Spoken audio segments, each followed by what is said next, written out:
This is John Hand, and together with my co-host Mike Engel, on this episode of Sci-Fi Showcase, we're going to discuss, analyze, completely take apart the cult television series, The Prisoner. I suppose you're wondering what you're doing here. It had crossed my mind. What's it all about? Sit down and I'll tell you. I will not make any deals with you. I've resigned. I will not be pushed, filed, stamped, indexed, briefed, debriefed, or numbered. My life is my own. Is it? Yes. You won't hold me. Won't we? Let me prove that we will.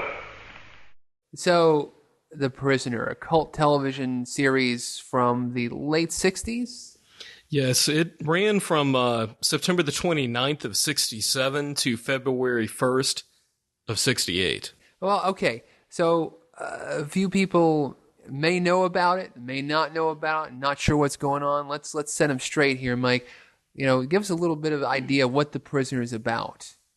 Well, the Prisoner was a series that came about from an actor named Patrick McGoohan. He was, at the time, in a series called, in the UK, it was referred to as Danger Man, and in the US, it was referred to as Secret Agent Man.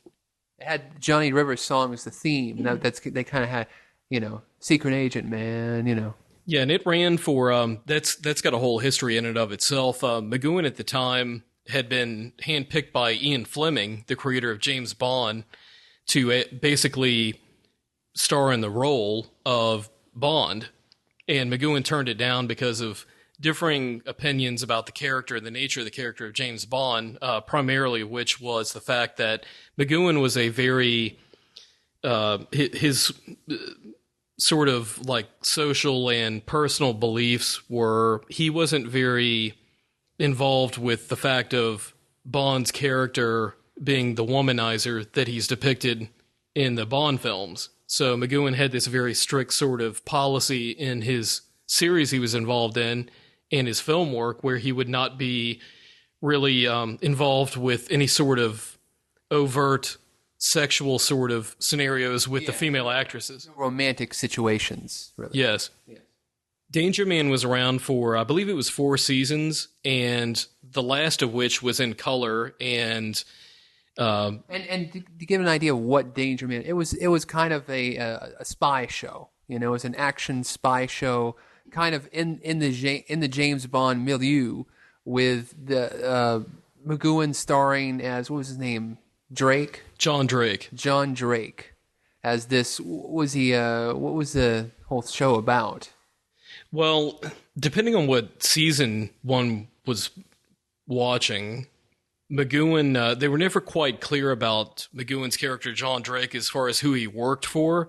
Sometimes they insinuated that he worked for the United Nations to some capacity, and in other seasons they made it sound like he was connected somehow to the English government, like he was some sort of secret agent, obviously. But each episode, they originally started where they were more of like a 30-minute film noirish sort of espionage/crime sort of thriller, and they evolved because of the ensuing Bond phenomenon that subsequently came to pass. They evolved it more into being more of a strict espionage sort of situation, spy thriller sort of thing, and they became hour-long serials. What happened is that McGoohan became a bit disenfranchised with the whole series by the 4th season, and he basically came up with this concept of what if John Drake were to want to resign and the powers that be deemed him unfit to be out in the regular populace with the knowledge he knows, with being the asset that he was to the powers that be. So that's kind of what originated this whole concept of what The Prisoner encompassed. I don't want to, I guess maybe this early on we shouldn't get really heavily into it, but there is a bit of a controversy as far as the idea for the show, where it began, because McGoohan in interviews would often take credit for the creation of the show, but then there was George Markstein. Yes. Yes, they actually McGowan was, I guess you could say, a co-creator of the concept. Like you said, there's a lot of controversy surrounding if McGowan had primary creative input into what occurred, or if, to what degree, Markstein was involved in it. Yeah, because there is also this that part of the premise of The Prisoner is actually, according to, what was it, Markstein? Yes, George Markstein. George Markstein, based on something that happened, really happened in World War II, where there was this area which was like a resort. Yeah, it was actually called Inverlair Lodge, Yes. and it was something that occurred during World War II, where he found that some of the people had been incarcerated in a quote-unquote resort-like prison. Yeah. And so I guess whether it's Markstein or McGowan, they took this idea, they took John Drake, and they created this show, The Prisoner. Yeah, and actually, there was a episode of Danger Man / Secret Agent Man entitled Colony 3, where the character John Drake basically infiltrates a spy school in Eastern Europe during the Cold War. And you can kind of see, if you watch some episodes of Danger Man, where they were kind of, it was kind of organically leading towards this concept of the prisoner, of what would happen when this character decided that he had had enough of this life and he wanted out. Yeah, so The Prisoner, the series begins with this opening title sequence, which sets up the show and sets up the positions of the McGowan character. Very iconic, by the way. Yes, incredibly iconic and cinematic, and no words, just the wonderful music by Ron Grainer, introducing us to this concept of, all we know is this nameless individual, who is Patrick McGowan, is driving his Lotus to a unmarked office location somewhere in the heart of London, and he storms in very abruptly into what we construe as his superior's office, slams down his resignation papers, storms out of the office, takes his vehicle back to his apartment flat, I guess you could say, and he's being followed. This is just during the opening, by the way. It sets up every episode to kind of give you an idea of what's kind of going on here, the concept of it. He arrives back at his apartment flat, and he's being followed by some people dressed very interestingly. They look like they're morticians. They got the top hat and the kind of the very proper attire, and basically, after he enters his apartment, this individual proceeds to walk up to his front door and administer some sort of gas that renders Patrick McGowan's character unconscious. And then we have the fade to black moment, and fade back in, and McGowan's character is coming out of an unconscious state, and he is seemingly in his apartment flat from the look of things initially, and he goes to the window, and he, like, just rather brashly pulls the curtains back like he knows something is amiss, and instead of looking out on some sort of London suburban sort of area, he's confronted with a vista view of a seaside resort type village, if you will, which appropriately he finds himself in a community called The Village. And during the course of the pilot episode, the brunt of the storyline is about McGowan's character. We will refer to him henceforth as number 6. The reason for that is number 6 understands from talking to some of the community citizens that everyone in this quote-unquote village is recognized and referred to as a number. And the highest number that we're introduced to is number 2. And number 2 has a position of power in this community. And the community, basically, people are given every amenity that they would ever want in life. They have their own theater. They have their own city council. democratically elected, of course, as they point out in the pilot. And number 6, obviously, is kind of beside himself with the whole situation of, where am I? Why am I here? Who is holding me? And what are they wanting? And during the course of the pilot episode, we're introduced to sort of the answers to some of those questions, and more questions are introduced. And as we follow through the series, we're introduced to all sorts of concepts and themes throughout the series. The series lasted 17 episodes, and from my understanding of things, originally they were looking at having somewhere in the neighborhood of approximately 36 episodes, because Lou Grade decided that he was thinking it would be easier to sell the series as a whole with more installments of the series. So that's why he came up with this idea of 36. Lou Grade being the chairman of ITC Entertainment, by the way. Yes, Sir Lou Grade. Sir Lou Grade. I have a little bit of a bone to pick with Mr. Grade in that he was this is on a side note that I'm sure we'll pick up later on down the road, but he was instrumental in basically taking down one of my favorite TV shows, Doctor Who, but that's a side note we'll talk about later, I'm sure, on a later installment. But this series, basically, we're confronted with number 6 either trying to figure out what's it all about, or we're confronted with number 6 trying to systematically take down the system, and the system being how the village is operating and why it's operating. And number 6 appears to be the only individual in this community that has not acclimated themselves to the community living.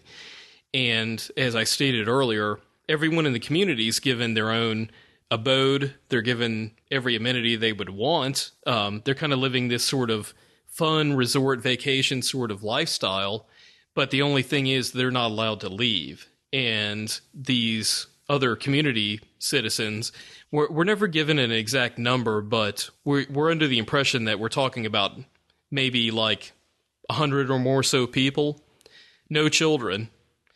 And by the end of the pilot episode, we have an understanding that number 6 has resigned, obviously based on the introduction of the episode, but we don't know why he's resigned.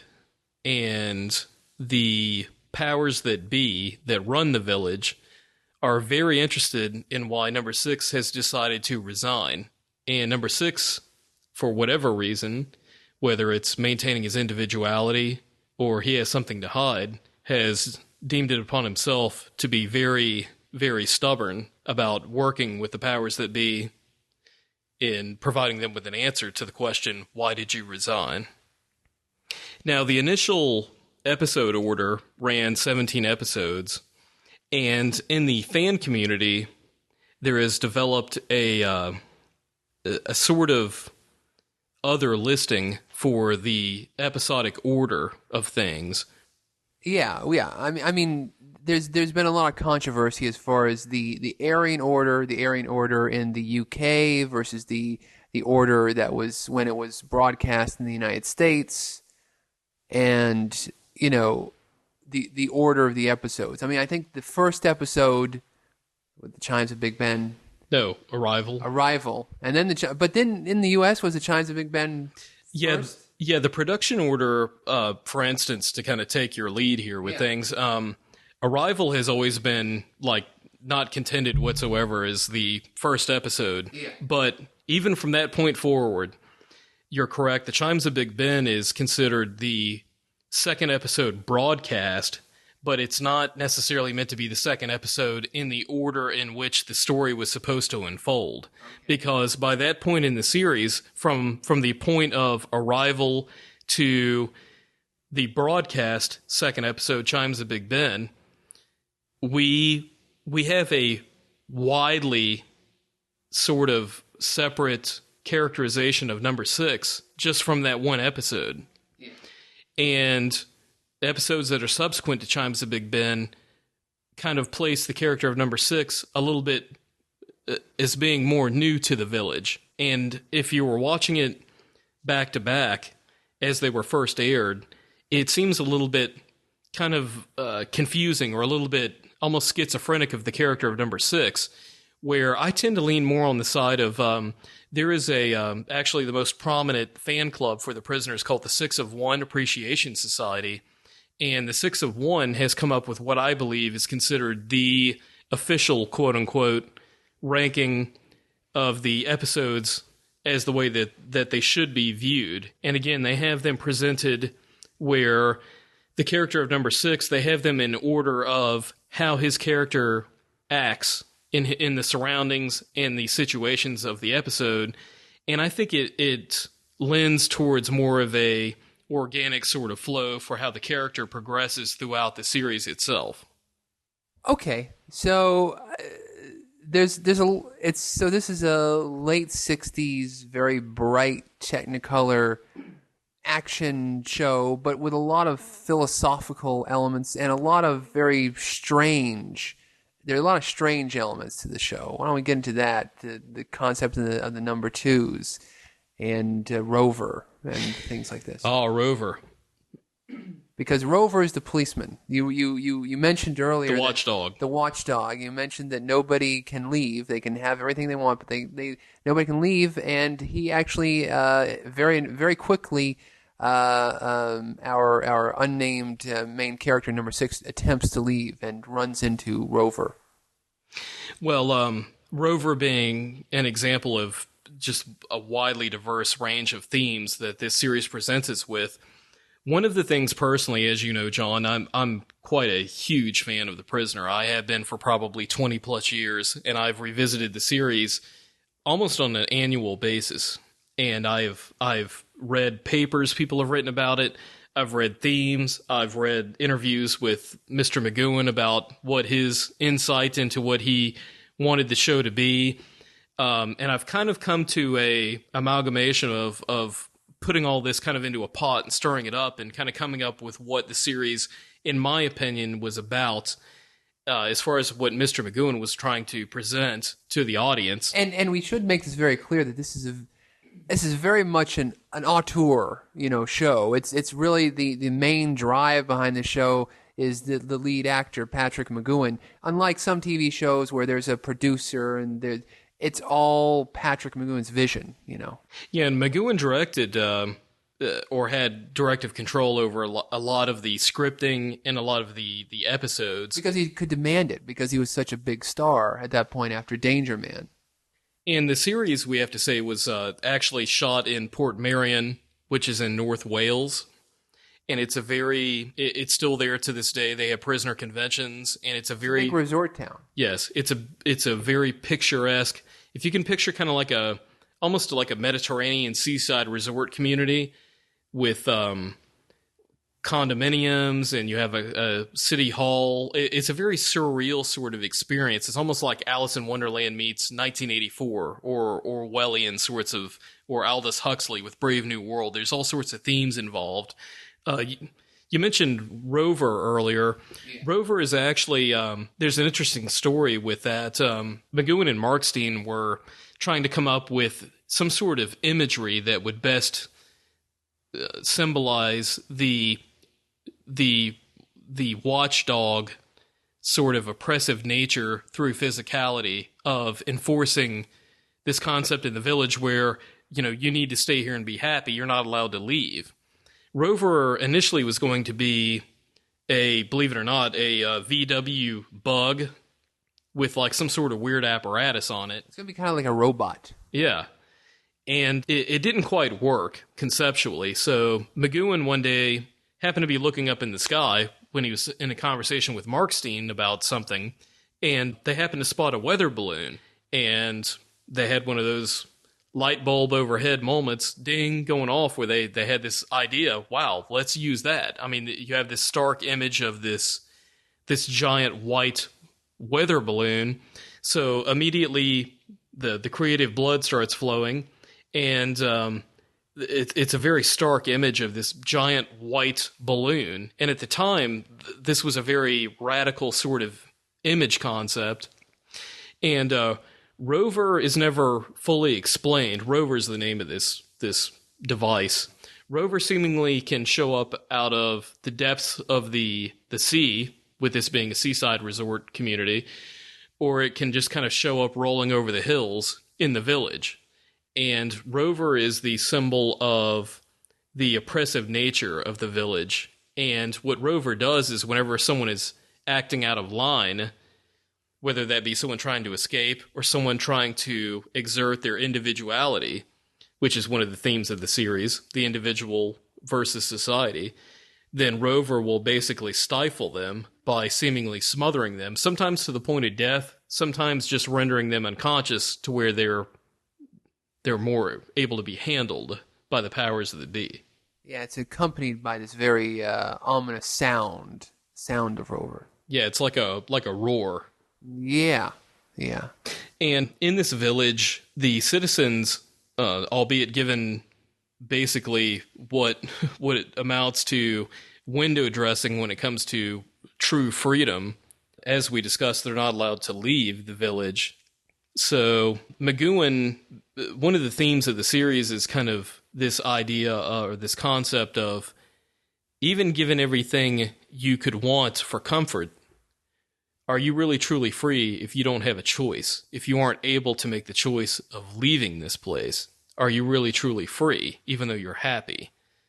You know, what kind of reality do you live in? Do you live in a reality where you get to make your own choices, where you get to make your own decisions, where you get to be an individual, which is like the most important, the most stark theme that I believe McGowan is putting forth in this series is, at what point does society usurp you as being an individual and being able to express yourself as being an individual, even to society, not only to society, but to oneself?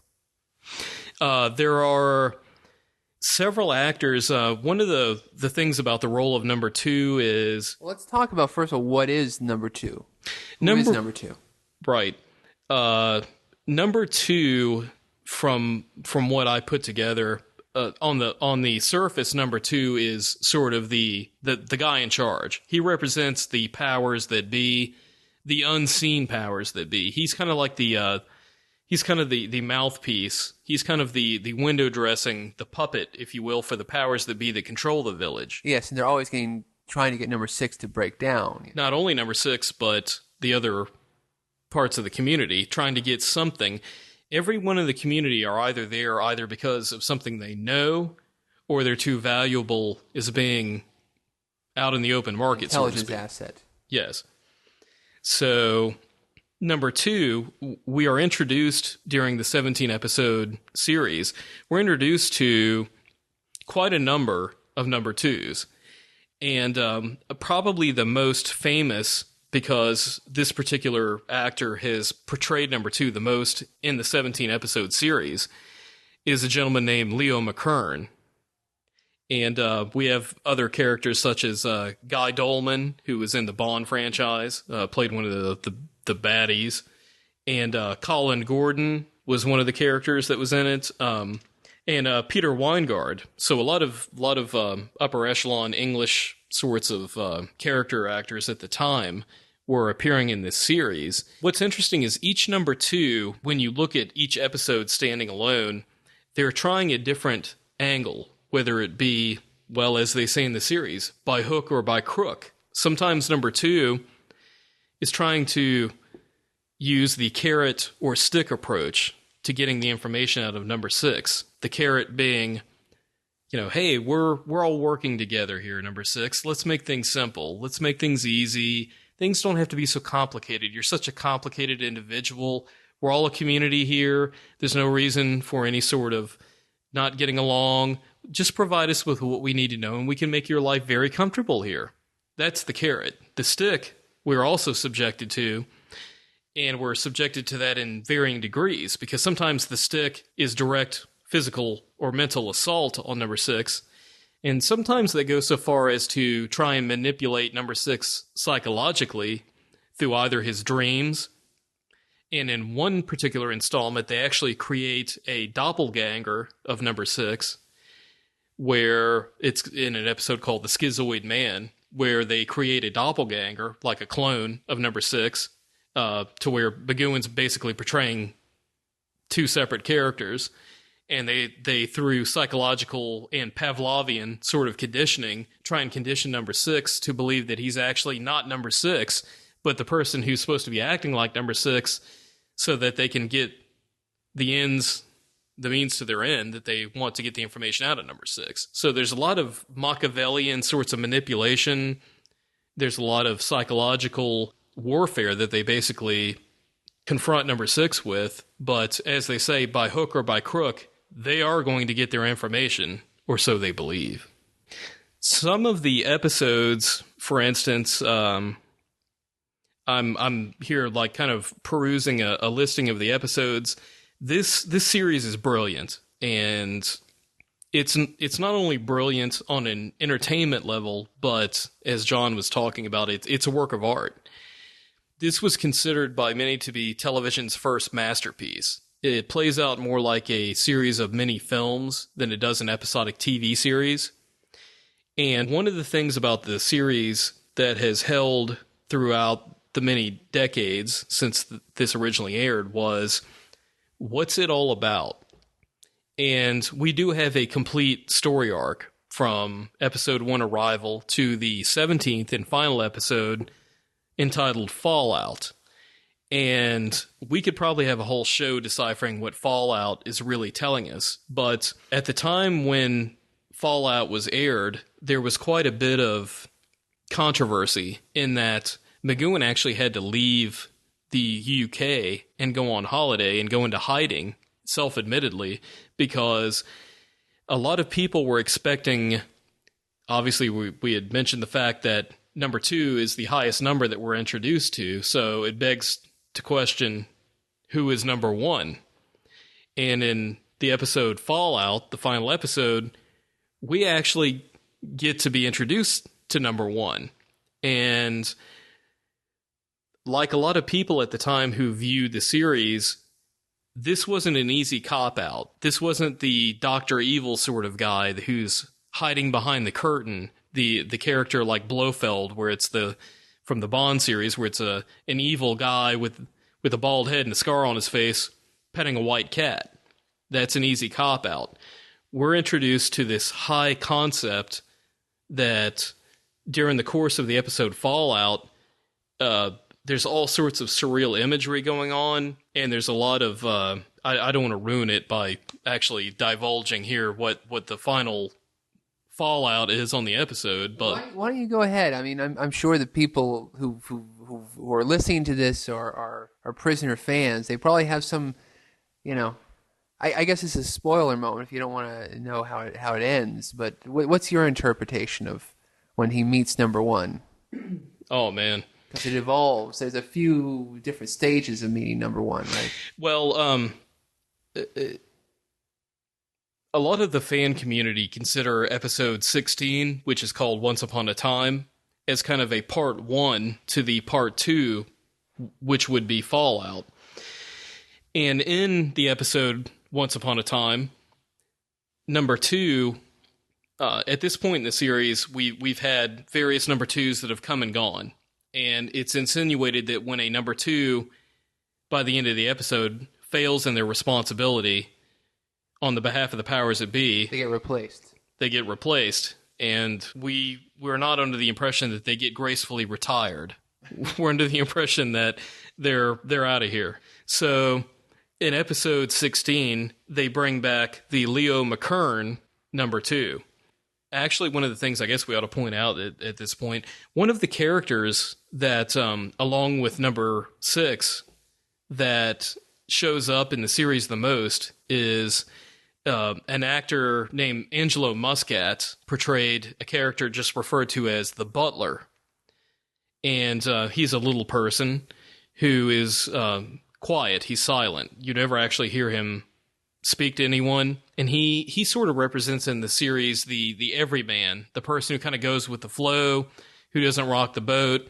And he's as his title suggests, he's the butler. He's the kind of like the assistant to number 2, in that he opens doors, he pours tea, he provides the subtle social little intricacies of things on a daily basis. The mundane, the makings of the breakfast, the provision of lunch, things like that. Yeah, he's the butler. He's the butler. So, number 2 and the butler basically take number 6 through their goon squad, the thugs that operate under cover of darkness in the village. And number 6 finds himself in a sort of an underground sort of situation where they have it looks like a This is episode 16. yeah.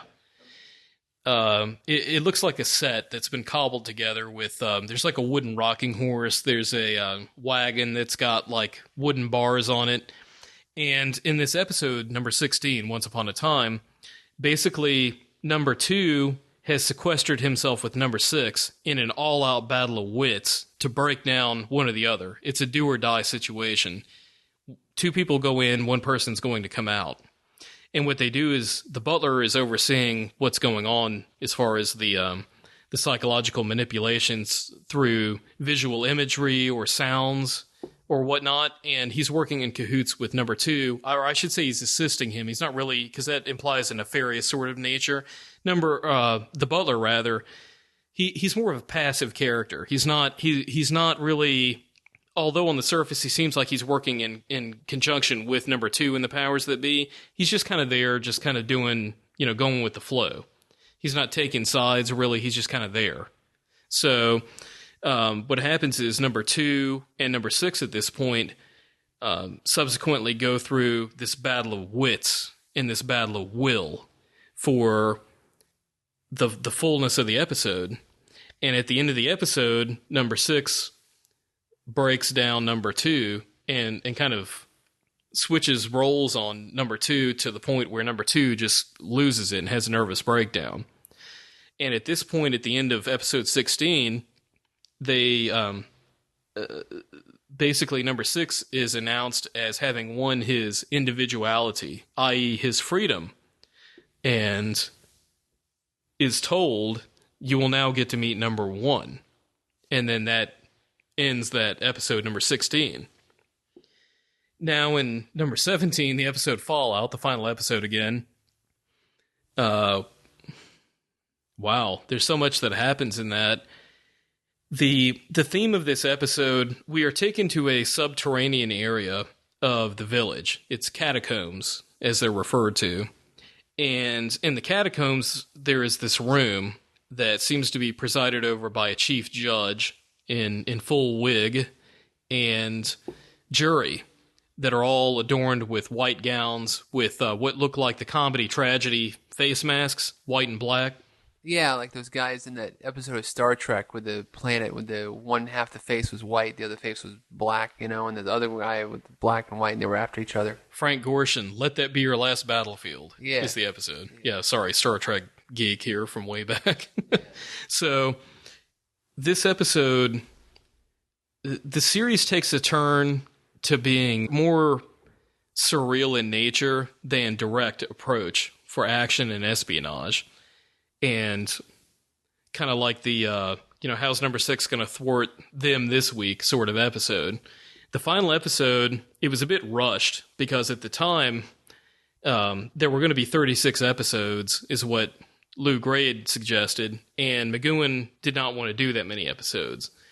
So, although they were going to do closer to, like, somewhere in the mid-20s as far as a full run, what ended up happening was the series was going to be canceled. So McGowan was rushed to provide a closure to the series in the 17th episode.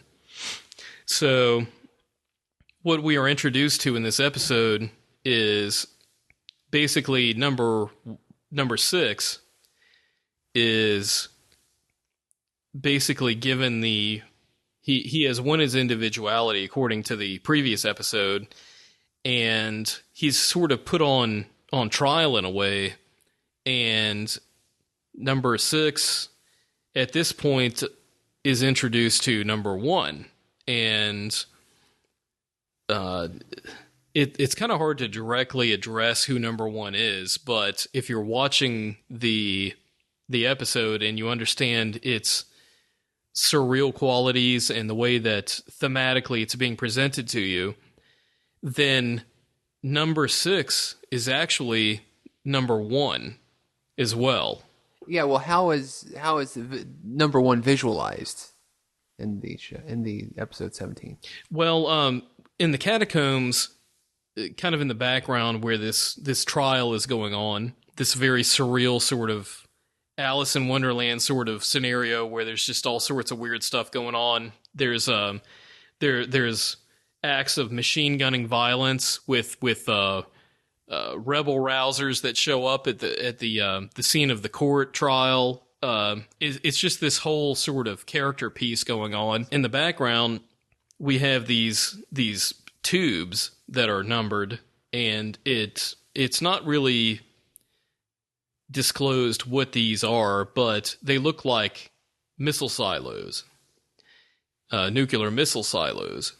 And one of the themes that McGowan, from my research, was very into was man's self-destructive nature.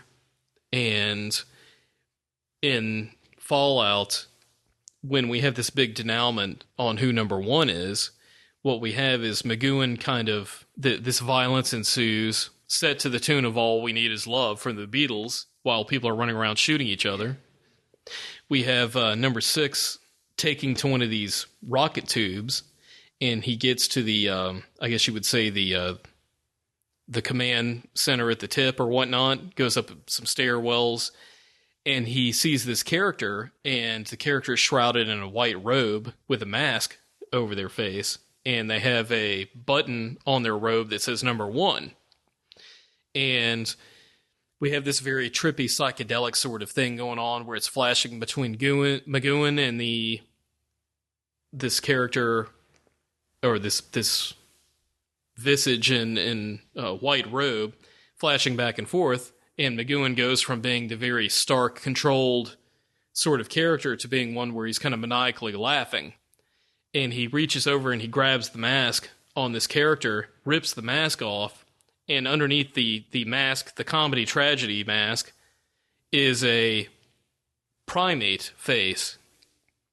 And then it flashes back to number 6, and then flashes back to the character, and he rips the primate face off, and under that, number 6 is confronted with his own image looking back at him. And basically, it's left to the viewer that the theme of The Prisoner is that kind of what McGowan's statement is left to our own device, we're very self-destructive in nature. And the reason number 6 has kind of stood above and beyond the average citizen in the village, or i.e. the average person, is that he is aware of the fact that of the shortcomings of being human, and he realizes that there are ideals that one must fight for, including their individuality and fighting against oppressiveness. And this is reflected back to us by this primate image, which is primal man. And then when he rips that mask off, he's doing it symbolically to where he's getting down to the core of, who is number 1? What is this oppressive nature? And he sees himself. And when he's looking at himself, it's the same actor, McGowan, looking at him, but he's acting like maniacal, like he's rabid, laughing and just like looking at him, making all sorts of weird grimaces. And there's like a chase that ensues, and basically we see that this sort of tube or capsule that they're having this sort of confrontation in is actually a silo, and this rocket launches out and basically just takes off, and we're kind of led with this sort of image that the village, as presented in this series, is actually a microcosm of our society, and how the individual is frowned upon and looked down upon for the quote-unquote greater good of society. and how we should be good little sheep, and we should just kind of play along, and we should just do what we're told. Don't rock the boat. Individuals are frowned upon. We need to support society. We have no place for the wayward sheep. We all need to be a big family, a big global village, if you will, sort of thing. So there's all sorts of themes going on in the series, and that's what's so brilliant about it is taking it at face value. If you watch it, the series is great as far as being a action psychological thriller sort of thing, but in the last two episodes, but especially the last episode, we are presented with these themes that kind of wrap up and kind of bookend the whole series, and it really leaves you with this impression of what responsibility you have to yourself as being an individual, and what's worth fighting for, and maybe what's worth becoming just part of the system for. And then we have the penny farthing bicycle. Yes, which is a primary image, part of the prisoner logo, part of the end credit sequence, right? Yeah, the penny farthing, from what I've read and my research tells me, McGowan put that imagery into the series as a symbol for the fact that although man can progress technologically, maybe he doesn't have inside, as on a human level, what it takes for responsibility to coincide with that sort of technology. Kind of like the Spider-Man adage, with great power comes great responsibility.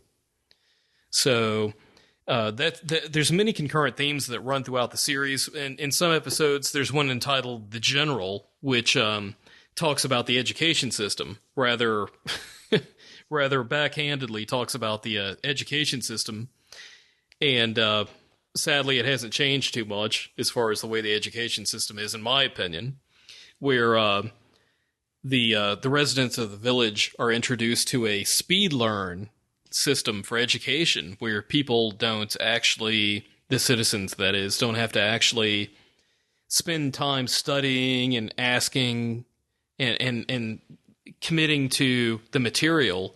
They just have it basically. Now, this obviously was before computers and downloading information from computers and all that kind of stuff, but the general, as we're introduced to the character of the general on a television screen, is supposed to be, he looks like this kindly old professor sort of guy, and he's pitching this thing in the village about the fact that the citizens, you can learn a new language in 3 minutes and be perfectly speak fluent Italian if you want, or Spanish or whatnot, and you'll have instant recall when it comes to specific things that have occurred in history.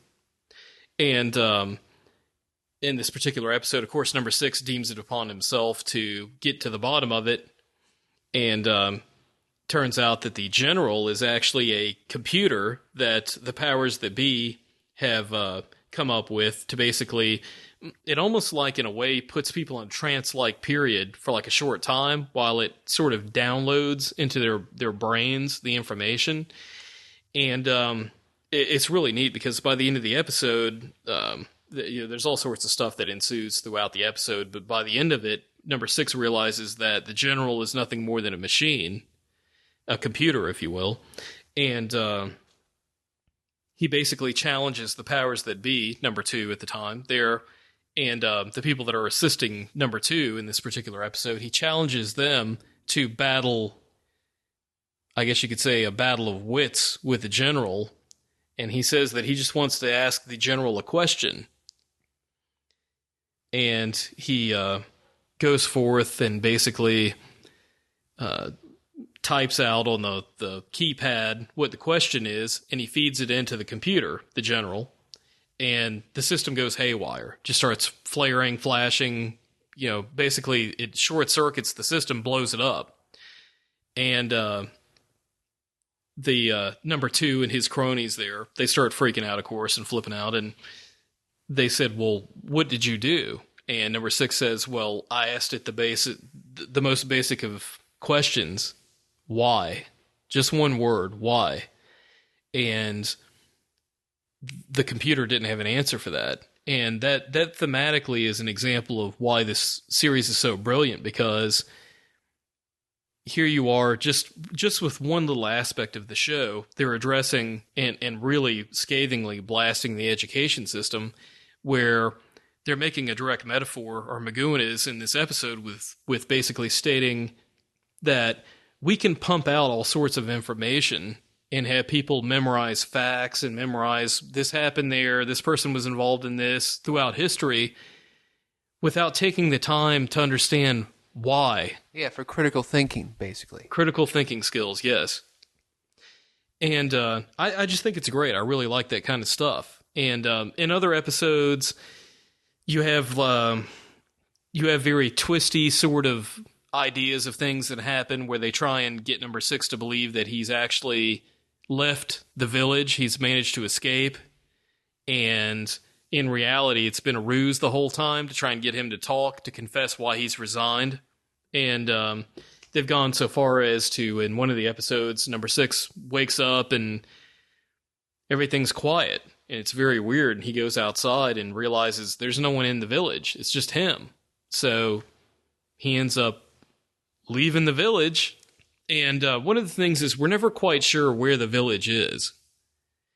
And the village, when you watch the series, you have to keep in mind the village exists more as a symbol than an actual geographic location.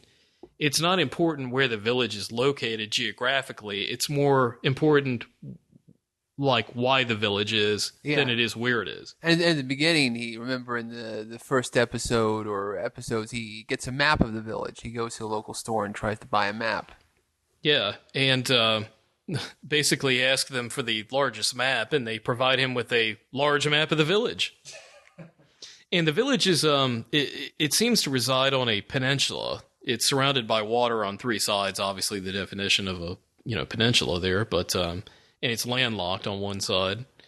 So what you have is you have the prisoner, number 6, throughout the series trying different means of escape, and it's a great show. I mean, when you watch it, there's something in every episode. It's not like some sort of by the numbers thing where, it's, I guess, like, it's not like the creature of the week on one of these sci-fi sort of shows where they have the same kind of regurgitated story, but it's just a different creature.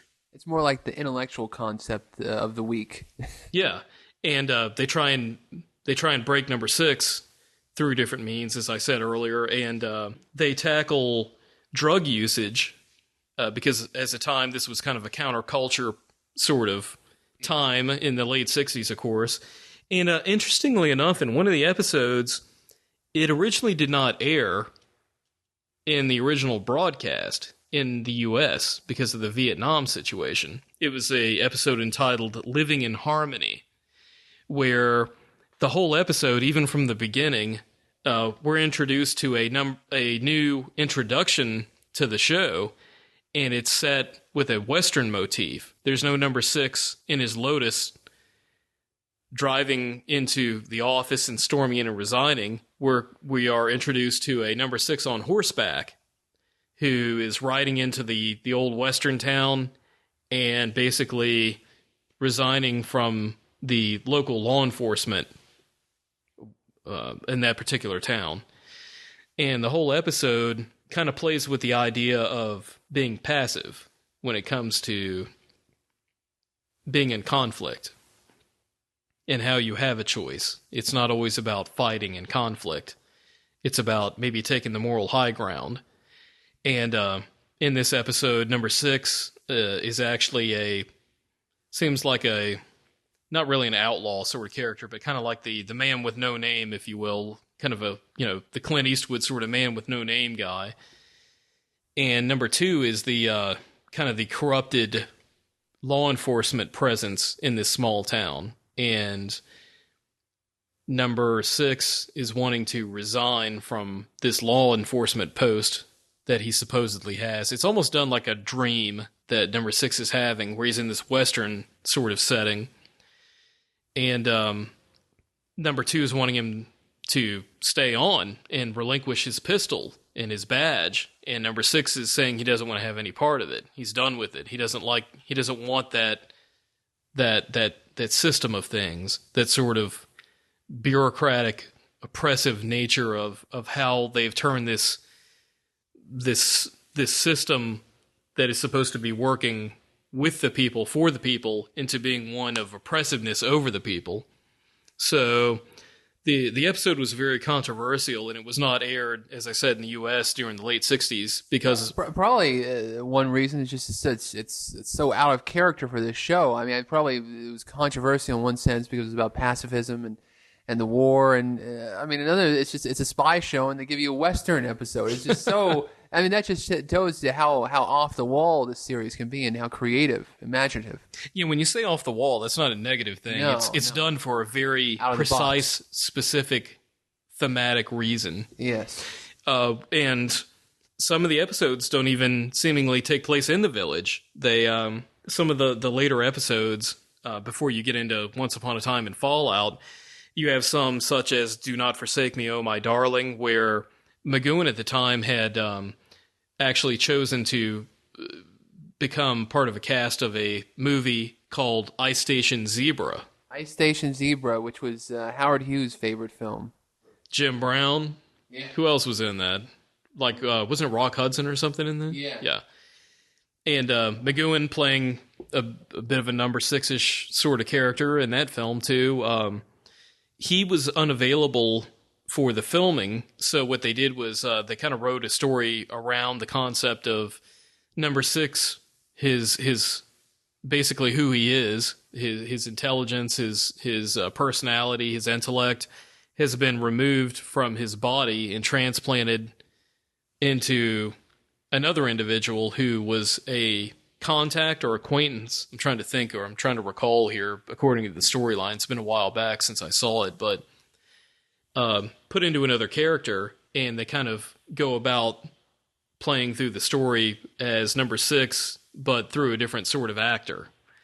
And they've got all sorts of different storylines. They've got one that's called The Girl Who Was Death, that was more of like a mystery thriller thing, where number 6 seems to be seemingly pursued by a female individual who basically is like death incarnate, and is systematically kind of running him through the ringer, if you will, in different scenarios where he shows up at like an amusement park and he's dressed as Sherlock Holmes, and he's confronted with all these dire, death-defying sorts of scenarios. And by the conclusion of the episode, we have number 2 as depicted as a Napoleon sort of character in a lighthouse who, don't ask. It's this whole thing throughout the episode. It would take too long to explain it. But the theme of it is, it's kind of bookended with the fact that number 6, as depicted as the number 6 we know, is reading like a children's book to a group of kids. So it's like he's presenting this concept of what the village is and the themes of the individual versus society on a level where these children can understand it. So there's some odd episodes that kind of stand alone through the series, but they all tend to wrap up with the overwhelming story arc as far as what the different themes and concepts of the series is as laid out by McGowan. Okay, so all right, so that was The Prisoner, and they just made the 17 episodes, the limited edition series. On Blu-ray, it is absolutely fantastic.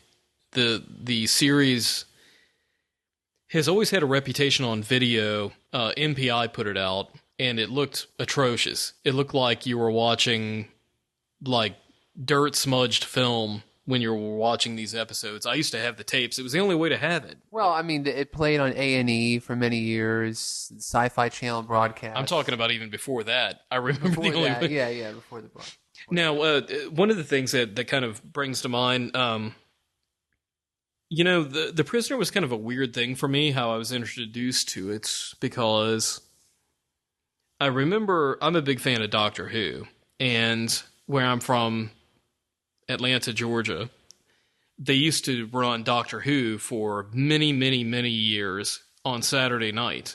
And it would come on something like 9 o'clock or 10 o'clock at night on a Saturday. And sometimes I would go to the it was a public broadcasting station that would air Doctor Who, and I would find myself on the channel before Doctor Who would actually come on in preparation to watch Doctor Who, and there was this odd show I was confronted with this bouncing white ball and this person that seemed to always be paranoid that people were out to get him in this resort sort of community. And I was like, wow, this is really interesting. I had no idea what it was about. I just knew that someone was in trouble and there was danger abounding in this series. And I think one day I actually just watched an episode and I really didn't understand what was going on, but I thought it was like the coolest thing I ever saw because it was just such an intense sort of the imagery and the themes and everything was just so intense that you were being presented with. But I had no idea how long the show was on. I had no idea of what the show was really about. You just kind of experienced it. And I watched a couple episodes of it, and I was like, wow, like every Saturday I had a chance to kind of learn a little bit something new about what this series was about. Because I had no idea who the hell Patrick McGoohan was. Had no idea what the hell The Prisoner was. I had no idea what any of this stuff was. I just remember putting it on, and you have all these stark images coming at you, and these situations, these storylines that were so intense, and it was just really, really a fun thing to experience. Yeah, I think a lot of people in the 70s and the 80s and the early 90s kind of experienced the show for the first time, and the way you did were just kind of like confronted with what is this oddball show, this incredibly great show. And I think there have been a lot of attempts or discussion of remaking it. I don't know if you can. When do you remember first hearing of ideas to remake The Prisoner? Well, I know that one of the devotees of Patrick McGoohan is Mel Gibson. And, of course, Mel casted Patrick McGoohan as the role of the king in Braveheart. And I don't know how long they've actually known one another professionally or socially or whatnot, but I know that Mel Gibson is quite a fan of Patrick McGoohan, and they share some similar sorts of standings on society and life, I guess, to put it mildly. They're both interesting people and have some very interesting ideas on certain topics, but I know that Mel Gibson was somehow tied into a possible remake or some sort of thing loosely based on the concept of The Prisoner, and for one reason or another, that never happened, and probably for the better, because I don't really see Mel Gibson. I don't know. Some people might find that a little surprising, but I don't really see Mel Gibson. Now, he might have been good with directing it. I think he's a brilliant director. I just don't see him as the character of Number 6. Number 6 is depicted by McGoohan. If I had to pick somebody closer, sort of in demeanor and attitude and intensity, would be somebody like Christian Bale. And it's interesting because, speaking of Christian Bale, his director in the Batman franchise, the Dark Knight films, Christopher Nolan, actually in 2009 was reported being considering to do a film version of The Prisoner, and that never happened, of course. So, and that's sadly that didn't happen, because I think that would have been great. And unfortunately, that brings us to, I had such high hopes for this AMC series. AMC came out with their version of The Prisoner, and it was a 6-episode miniseries with Jim Caviezel, who was in Mel Gibson's Passion of the Christ, playing Jesus, and Ian McKellen from X-Men, Magneto, and many other films, Lord of the Rings, Gandalf, of course, and Caviezel was playing Number 6, and Ian McKellen was playing Number 2. And the miniseries looked fantastic. They kind of rebooted the idea in a way to where initially it didn't seem like too much of a departure, and it seemed like a very good modernized version of the concept of what The Prisoner was about. But man, it really just fell off at the end when you realize kind of they tried to put like a little bit of a different twist on what was going on rather than leaving it kind of open to interpretation to a certain degree. And although they mimic some of the themes and imagery from the original McGoohan series, and I think they did that pretty well, they really dropped the ball with the ending of this series and what the whole concept was about, and it just really was not something that I would ever care to revisit. Wow. It was a real misfire. Yeah, and I mean, it's sad because if you see the first episode of the miniseries, it really starts out really well. And then by the end of the episode, you're like, this is going to be brilliant. It's going to be great. They did a really good job, but the further I got into it, and like I said, it's only like, I bought the box set, and I say box set, there's only like 2 discs, and it's like 6 episodes. They're run an hour a piece. Interestingly enough, the names of the individual episodes of the miniseries are actually taken directly from the old series. And they kind of like just cherry pick certain names from the McGoohan series for the new miniseries. But some of the concepts, they're real hit and miss when you watch the episodes. There's a little bit too much.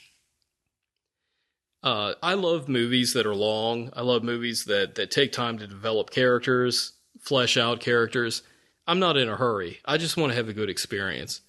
And by the end of the 2009 miniseries, I just was left like with, okay, I have an idea what this series is going to be about thematically. I'm willing to invest my time in it, but the payoff is just not there. You're like, really? Is this what I really invested this much time into just to have it pay off like this? Well, okay, so thematically, the remake of The Prisoner, how did it compare to the original? I mean, what changes did they make? I mean, what did you like? So it doesn't take place in a seaside resort anymore. No, it's set like more in like a desert sort of surrounding. Yes. And same concept. There's a community. There's a number 2. He lives in this palatial estate. But the number 2 never really changes. It's always Ian McKellen. Yeah, it's always Ian McKellen in this series. Yeah. Caviezel's character, instead of being some sort of government agent sort of guy or James Bondian sort of character, his character is some sort of like analyst that works at some sort of building in the heart of New York City. And something to do with they analyze data on individuals, and for some reason you learn he just shows up to work one day and runs upstairs and he spray paints the word resigned on the window and just kind of like blows the place off, and it just takes off from it. And throughout the episodes, they kind of flash back, because that's one of the things in this series is, unlike the McGoohan series, they kind of go with the concept in the new series that you're leaning more towards there's something that's going on in a cerebral manner more than a physical manner. And I mean, geez, it would really take too long to like sit here and explain the intrinsics of what was going on in the story, but believe it or not, they kind of turned it into a Matrix sort of situation where one of the characters subsists in reality as well as subsists in the village reality, and you realize in the denouement of the series that the village is really some sort of artificially created Matrix sort of world that exists for people to have a second chance at living a life where maybe they've kind of gone astray or something horrible has happened to them, and that the number 2 character is in the real world some sort of multimillionaire who has developed some sort of technology that has created this Matrix environment, and somehow his wife, who is in this catatonic state, is the conduit between both worlds or both realities, and McClellan's number 2 is looking for someone who can kind of usurp him in the capacity of being the overseer of the matrix reality of the village. So therefore, there needs to be a test of the individual and the willpower and what it takes to actually cut the mustard to be morally and ethically the overseer of this matrix reality. And, you're just going, what the hell am I looking at here? I mean, this is just really absurd. The way that they carry it about.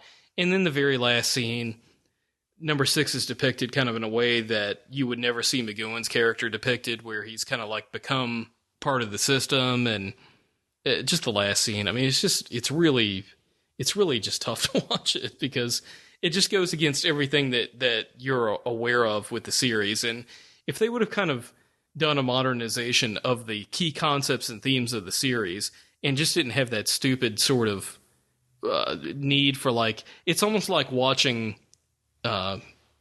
Night Shyamalan's The Village, and then at the end of that movie, that sort of denouement where you realize that you're not actually watching a period piece. It's actually about the people that have been, like, kind of sequestered, living in their own community, and they're living in the modern age, but they're just not allowed to kind of experience the modern world. It's kind of like that, where you're kind of like, oh, is that it? I mean, it's like there's no real, like, if you're going to have, like, something that just kind of drops in your lap, that oh wow moment, it better be pretty thrilling, because I felt kind of cheated in my time when I was watching it, to be honest with you. And I'm not a very strict critic with things. I mean, if something's entertaining, it's entertaining, but it's just a disappointment, because it could have been, it really ruined the whole miniseries, I think. When you, like, if you went to go revisit it and watch it again, like, it really just gets derailed. There's really, I mean, the images in it are great. I think that the cinematography is, like, top shelf, great, excellent. The cast, I would say for the most part, it's pretty good. I think Caviezel, and I'm not the only one that thinks this, I like Caviezel. I think he's when you watch him, he exemplifies the sort of character that you can empathize with.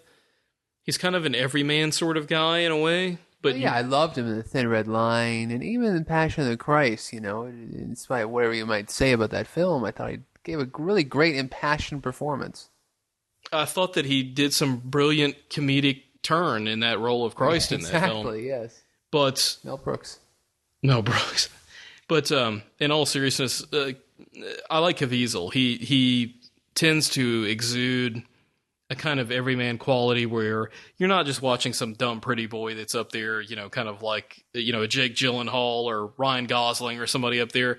I mean, Caviezel is, he does very well with acting. I think he was miscast in this, because he does not have that brilliant, stark intensity that McGowan exemplifies, and that power of will, and that voice, and that way of, like, just, cutting straight through to you, that delivery of the dialogue that McGowan's got. And I know that you can't say, hey, everybody's, got to be like McGowan, but... Yeah, how many McGowans can you really... are out there, But Caviezel was like a little more, like, hey, nonchalant, and where am I? And what did you call me? 6. What does that mean? It's a very... I don't know. It's like a Bill and Ted's Excellent Adventure version of The Prisoner, where it's like a Keanu Reeves playing number 6 or something. Like, whoa, I'm in the village. Whoa. You just, I don't know. It just really didn't. It didn't really do anything for me. Something else interesting was the final episode of The Prisoner, Fallout, received a Hugo Award nomination for Best Dramatic Presentation in 1969, but it lost out to 2001: A Space Odyssey. Oh, interesting. And it's been consistently ranked on TV Guide's top cult shows ever.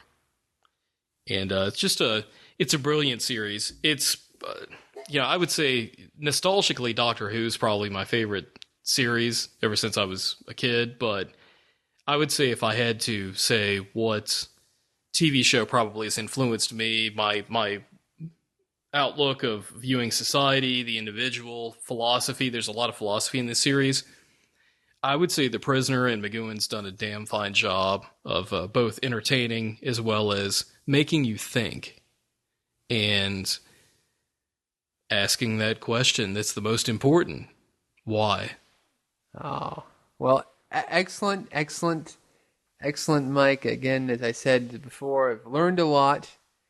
And I guess until next time on Sci-Fi Showcase, we'll be seeing you. Be seeing you.